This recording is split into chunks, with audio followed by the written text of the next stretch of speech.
Olá, seja bem-vindo, seja bem-vinda a mais uma exploração aqui no Deep Dive.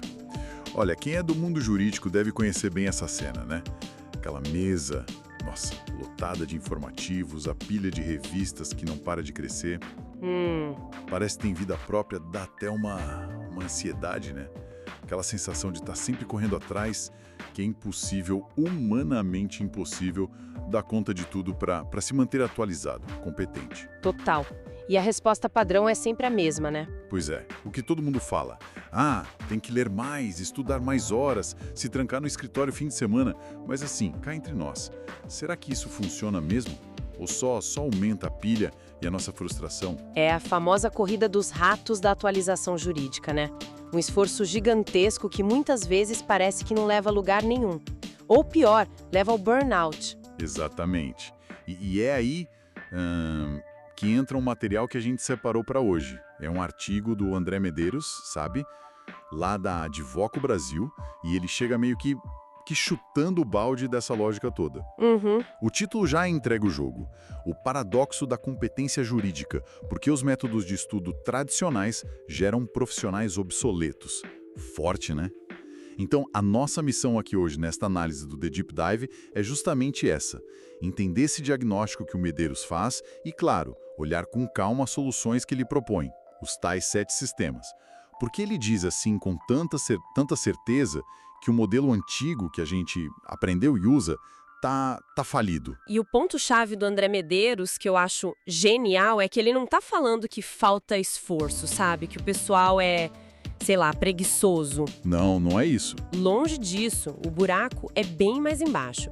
Ele fala de um modelo mental obsoleto. Tipo, a gente foi treinado para achar que quantidade de leitura é igual a profundidade. É isso. Confundir volume com raciocínio de verdade. Exata. Tem uma frase dele que resume bem.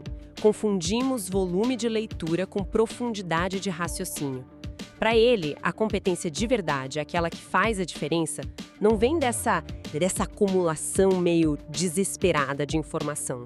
Vem da eficiência, de como a nossa cabeça processa isso tudo. É uma mudança de perspectiva total. É uma tese bem ousada, né? E vinda de alguém como o André Medeiros, que é sócio na Advoco Brasil, com uma bagagem enorme em gestão, performance para escritórios, tem peso. Ok. Então vamos desempacotar isso com calma. A premissa é disruptiva mesmo. Quase um soco no estômago para quem sempre achou que ser bom era saber tudo de cor. Ele diz que a expertise jurídica não é ser uma Wikipédia ambulante, né? Um HD externo de julgados e doutrina. A questão principal, então, seria ter sistemas mentais, que funcionam bem para lidar com esse mar de informação. Isso. Ou seja, o foco muda. Não é tanto o que você estuda, mas como. Ele usa um termo ótimo, arquitetura cognitiva. Exato. Essa arquitetura cognitiva... Como ela está montada, como ela funciona para analisar, para conectar as coisas, reter o que realmente importa e o principal, né, usar isso na prática. Perfeito. E essa arquitetura dá para pensar como se fosse a planta da nossa mente jurídica, né? Como as salas, os conceitos estão organizados, as portas, as janelas, as conexões entre eles, os corredores, que são os nossos processos de raciocinar. Boa analogia. A informação tem que fluir de um jeito inteligente ali dentro. Sabe, não ficar perdida num quartinho escuro que a gente nunca mais acha. O artigo critica justamente isso, essa diligência quantitativa. Lê horrores, mas sem método. Isso não vira qualidade de raciocínio. Vira só cansaço. Pois é, a sacada é essa e ele repete. A expertise jurídica não é um produto da acumulação de dados, mas da eficiência dos sistemas de processamento dessa informação. Isso vira o jogo. Vira mesmo. Faz todo sentido, ainda mais hoje, né? Com essa avalanche de decisão, lei nova, artigos saindo toda hora. Se a gente não tem um filtro, um método, a gente se afoga. Não tem jeito. Com certeza. E aí que entram os tais 7 sistemas que o André Medeiros propõe como um antídoto para isso. E ele faz questão, né? Não são diquinhas. Não. São protocolos operacionais. Sou até meio sério, né? Militar quase.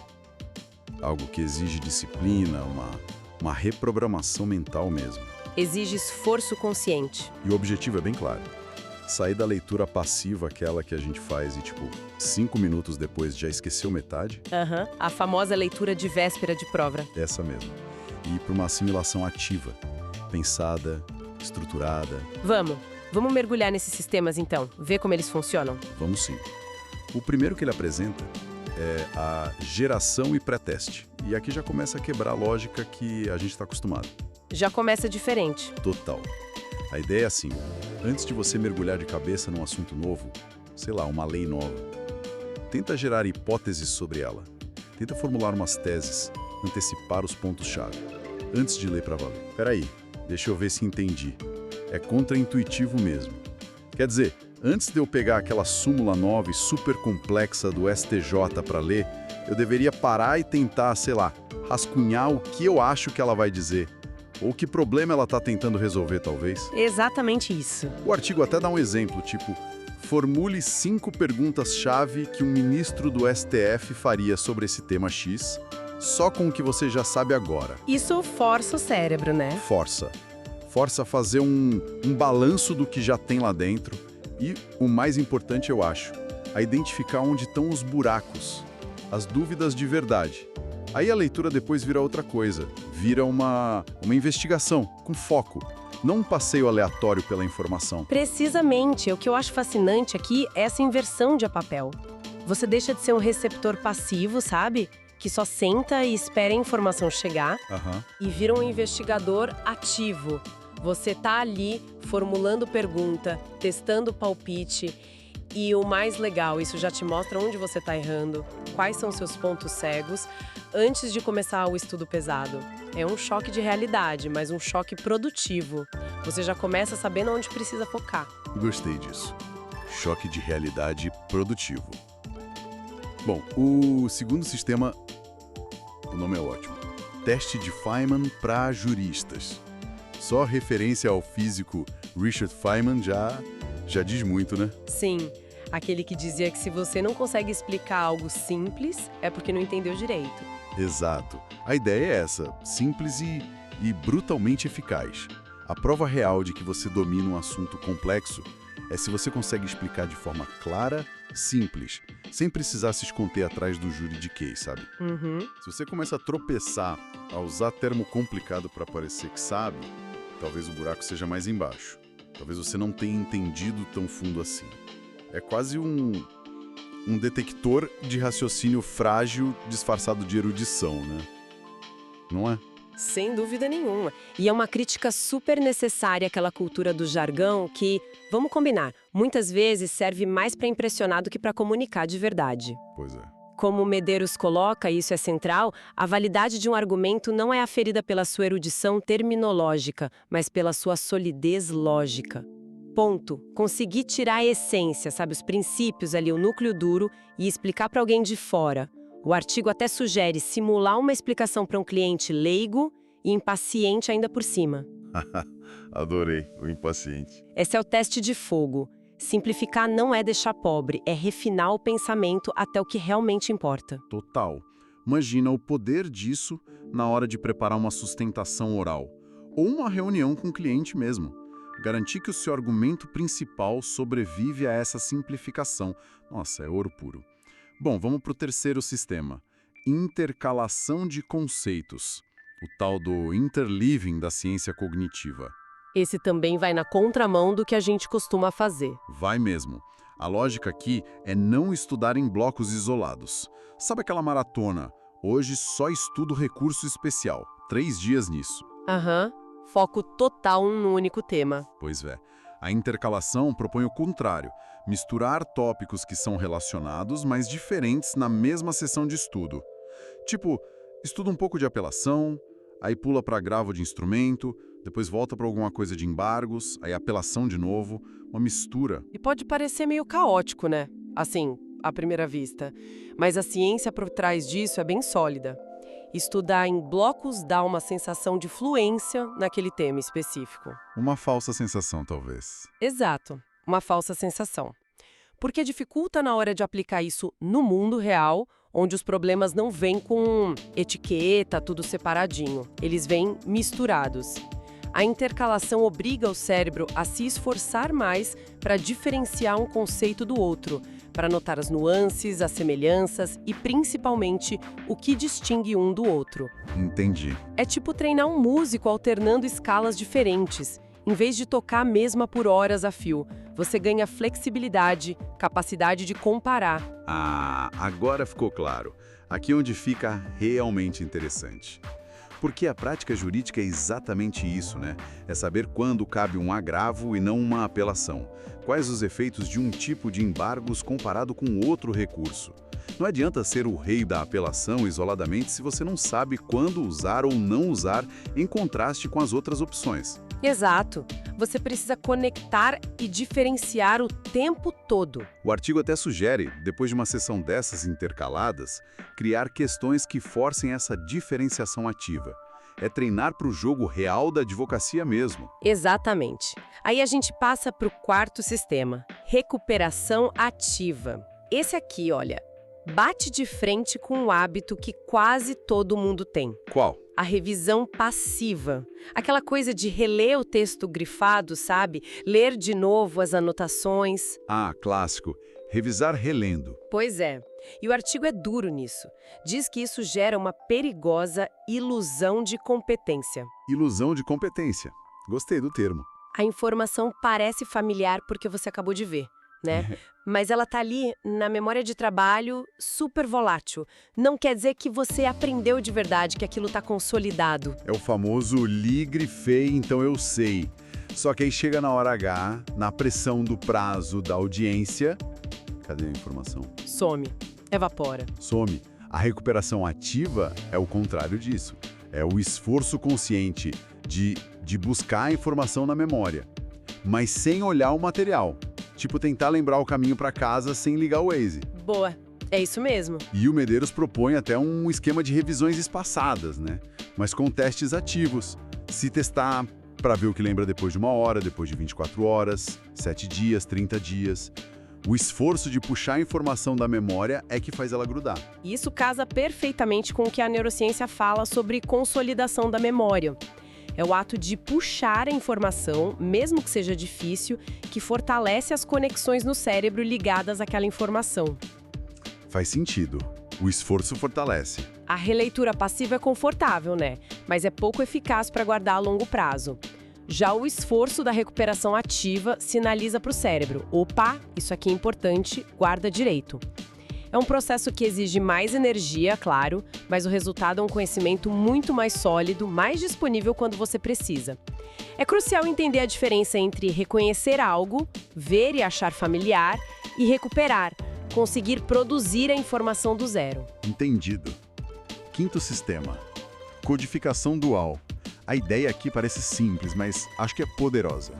Processar a mesma informação por 2 canais diferentes. Verbal, com palavras, e visual, com imagens, diagramas. O direito é quase todo texto, né? Uma coisa linear.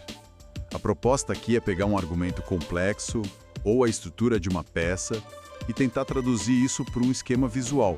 Um fluxograma, talvez, um mapa mental. Setinhas mostrando causa e efeito. Exato. O artigo dá até um exemplo. Transformar a lógica de um pedido. Premissa fática, fundamento jurídico, nexo causal, pedido. Transformar isso num diagrama claro, visual. E isso é ótimo porque a linguagem só no texto, ainda mais em raciocínios longos, às vezes acaba escondendo a própria estrutura lógica do argumento, sabe? Verdade. Fica tudo meio misturado. Ao forçar essa tradução para o visual, você tem que identificar os blocos principais, as conexões entre eles, a hierarquia das ideias. Isso não só deixa mais fácil ver onde tem falha, onde o argumento está fraco, como também ativa outras áreas do cérebro. Reforça a compreensão, a memória. É quase como tirar um raio-x do raciocínio jurídico. Gostei dessa. Um raio-x do pensamento. Muito bom. Agora, o sexto sistema, confesso que esse me deixou com a pulga atrás da orelha. Dificuldade desejável? Ah, esse é polêmico. Parece meio, sei lá, masoquista. A ideia é colocar de propósito um atrito cognitivo. Deixar o aprendizado um pouquinho mais difícil. O argumento é que se está fácil demais, talvez o aprendizado seja superficial, a retenção seja baixa. Na prática, ele sugere coisas como tirar dicas óbvias de um caso-teste, ou colocar informação irrelevante no meio para confundir um pouco, ou usar textos de fontes diferentes sobre o mesmo tema. Mas assim, que isso não pode acabar atrapalhando, ainda mais com prazo apertado, pressão. É a pergunta que não quer calar, né? Parece ir contra a ideia de buscar eficiência. Mas a lógica aqui, e tem muita pesquisa cognitiva por trás, é que esse esforço extra força um processamento mais fundo da informação. Força a pensar mais. Exato, quando o cérebro tem que lutar um pouquinho mais para entender, para separar o que importa do que não importa, para conectar os pontos, ele cria caminhos neurais mais fortes, mais duradouros. E, de certa forma, isso simula a própria realidade da advocacia, né? É verdade. Os problemas raramente chegam bonitinhos, embalados com manual de instrução.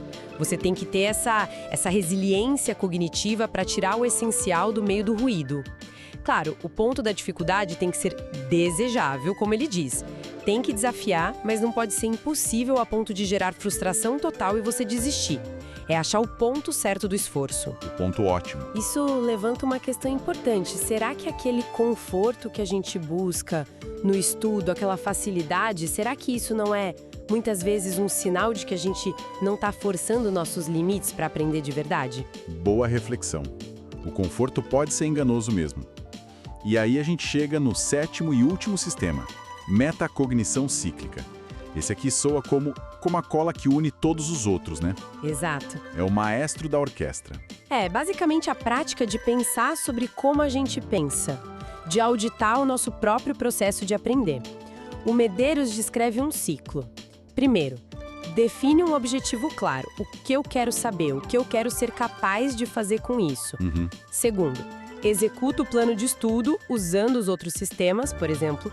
Terceiro, analisa os resultados, onde eu errei, onde acertei e, o mais importante, por quê. E quarto, ajusta a estratégia para a próxima vez. É uma autoavaliação constante, mas direcionada. É o sistema que te coloca como CEO da sua própria aprendizagem. Sem essa metacognição, você pode até usar os outros 6 sistemas, mas talvez sem saber se está usando bem, ou se são os melhores para você ou para aquele objetivo específico. Fica meio no escuro. Fica. É olhar não só pro o que você aprendeu, mas pro como você aprendeu. Quais métodos funcionaram melhor para mim? Que dificuldades apareceram? Onde estão minhas falhas, não de conhecimento, mas de processo de aprendizagem? O artigo fala em aplicar uma auditoria sistemática ao próprio motor de aprendizagem. Motor de aprendizagem, um ótimo termo. É ter consciência e controle sobre como você está desenvolvendo a sua competência e ir refinando isso sempre. Essa ideia de motor é boa. E falando em motores, velocidade. O artigo do André Medeiros também dá umas pinceladas bem diretas sobre inteligência artificial, né? Quase uns alertas piscando. Sim, ele conecta tudo isso com a era da IA. O primeiro ponto que ele chama de paradoxo da velocidade. A IA acelera tudo, beleza, mas acelera também as consequências dos erros. Um raciocínio jurídico ruim, mas que a IA entrega em segundos, continua sendo ruim. Só que agora o estrago pode ser mais rápido e maior. Exato. A tecnologia tirou a desculpa do tempo. O que sobra, o que importa mesmo, é a qualidade do pensamento por trás. E isso amarra perfeitamente com a tese central do Medeiros, não acha? A IA não torna o pensamento crítico obsoleto. Pelo contrário, torna ele mais crucial ainda. Mais importante do que nunca. E a máquina entrega velocidade e volume de dados, a nossa capacidade de direcionar isso, de avaliar criticamente o que ela produz, de ter um raciocínio estratégico forte antes mesmo de pedir algo para a IA, isso vira o grande diferencial.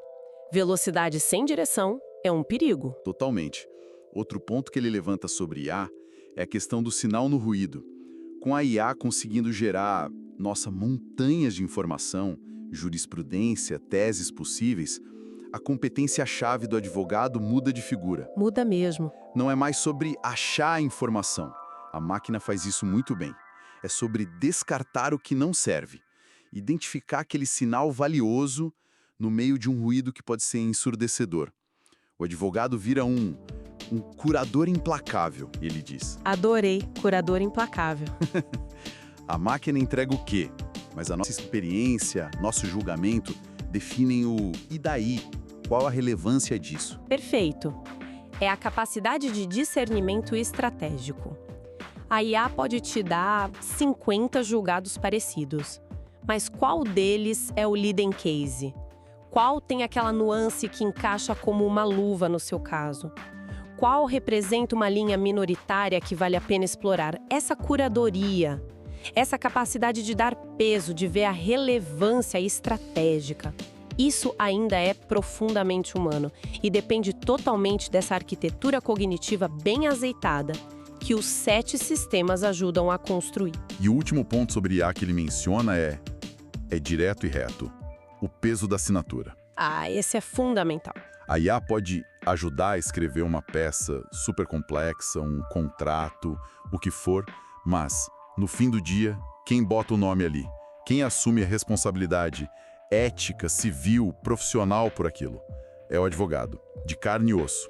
Não tem como fugir disso. A assinatura é a transferência final de risco. E aí a pergunta que fica martelando é: você confia na sua capacidade de analisar, de julgar, o suficiente para bancar o que uma máquina produziu, mesmo que pareça brilhante? É o ponto nevrálgico da responsabilidade. A IA é ferramenta. Uma ferramenta potentíssima, claro, mas ainda assim uma ferramenta. A decisão final, validar o conteúdo, a estratégia por trás, assumir o risco, isso não dá para delegar. E conectando tudo, a IA não invalida a necessidade dos 7 sistemas, ela torna eles ainda mais vitais. Para usar a IA bem, sabe? Para não ser engolido por ela, para não cometer erros graves por causa dela, você precisa dessa base. Desse pensamento crítico, estruturado, estratégico que o Medeiros defende tanto. Então, para a gente ir amarrando tudo que a gente discutiu aqui, essa análise do artigo do André Medeiros, o que tudo isso significa no fim das contas? A conclusão que ele chega é forte, incisiva. O valor do advogado hoje, na era da informação, da IA, não está mais em ser um arquivo ambulante de lei e decisão. Esse papel a tecnologia faz, e faz mais rápido. Exato. O valor está em ser um curador de complexidade, um profissional que consegue gerar clareza, gerar estratégia, gerar solução onde os outros e as máquinas só conseguem ver dado bruto, ruído. A pergunta-chave mudou. Não é mais o que você sabe, é como você pensa. Exatamente. E os 7 sistemas, quando a gente olha para eles juntos, não são só truques de estudo. São, na verdade, um framework, uma estrutura para construir essa capacidade de pensar melhor, de forma mais eficaz, mais crítica, mais estratégica. Construir a tal arquitetura de pensamento. Isso. Construir essa arquitetura de pensamento, como a gente falou lá no começo, que seja resiliente, que seja adaptável, que consiga lidar com a complexidade que só aumenta no direito e no mundo. É essa arquitetura que vira a vantagem competitiva de verdade, aquilo que não dá para automatizar tão fácil. Bom, recapitulando então nossa conversa aqui no The Deep Dive sobre o artigo O Paradoxo da Competência Jurídica, do André Medeiros, lá da Advoco Brasil, a mensagem principal é um chamado mesmo, um chamado à ação, para a gente repensar radicalmente como a gente aprende e pensa o direito. Deixar para trás essa mentalidade de só acumular passivamente e abraçar métodos que construam uma arquitetura do pensamento mais poderosa, mais adaptada para o hoje e para o amanhã. Isso nos deixa, talvez, com uma provocação final aqui, pensando em tudo que a gente conversou. Considerando a disciplina que esses 7 sistemas exigem, né?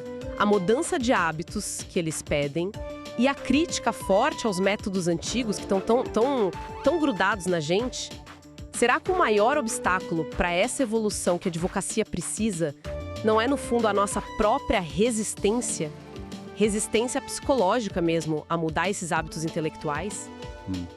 A resistência à mudança como o maior vilão. Talvez essa resistência seja uma barreira até maior do que a própria sobrecarga de informação que a gente tanto reclama. Ou, colocando de outro jeito e pensando na IA, na complexidade que não para de crescer, qual vai ser o destino dos profissionais que escolherem não fazer essa transição, que insistirem no modelo antigo do só ler mais? Fica aí a pergunta para a gente pensar. Uma pergunta fundamental mesmo para todo profissional da área jurídica se fazer. E com essa reflexão, a gente encerra mais esta análise aprofundada aqui no The Deep Dive. Exploramos hoje as ideias bem instigantes do André Medeiros, da Advoco Brasil. Muito obrigado pela sua companhia e até a nossa próxima conversa.